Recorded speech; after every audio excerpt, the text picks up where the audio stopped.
Hello, mambo vipi? Simi again Ibra Jemani hapa. Okay, leo ninaenda kuonyesha namna gani unavyoweza kutoa pesa yako kutoka kwenye Shopify GrabRush kuingia kwenye account yako ya simu. So mimi hapa nina balance yako hii hapo.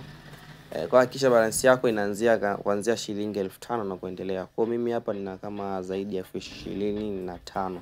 So ninaenda kuiclick kwenye upande wa withdraw and then naenda kuweka amount. Kwa chini hapa nitaweka password yangu ambayo nitakuwa nimeshaiset kama mwanzo nikiwa najisajili. Alafu baada ya kuweka password nitahakikisha amount yenyewe nitaklik kwenye confirm. Kwa hapa hivi option nyingine ufuata kwenye withdraw conservation, hapa nitaweka majina ya namba ambayo nitaiweka ili iweze kupokea pesa kama hivyo naweka. So nikishamaliza kuweka majina ya namba, kwa chini hapo nitaweka sa namba yenyewe ambayo hiyo namba imecontain hayo majina ambayo nimeyaweka juu. Namalizia majina alafu kwa chini naweka namba ambayo inakuwa imecontain hayo majina kwa juu.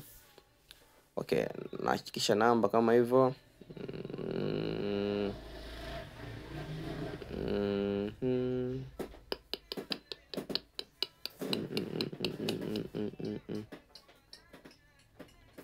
Ngoja nikayakiki hiyo namba kwa maana kuna kale ka uhakika. So unaelewa tena kwa unaenda huko.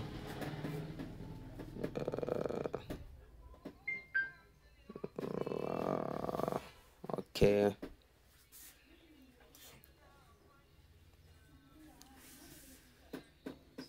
Kwa kuwa ni yenyewe mimi nitagusa submit. Kwa withdraw itakuwa iko pending kama hivi tunavyoona.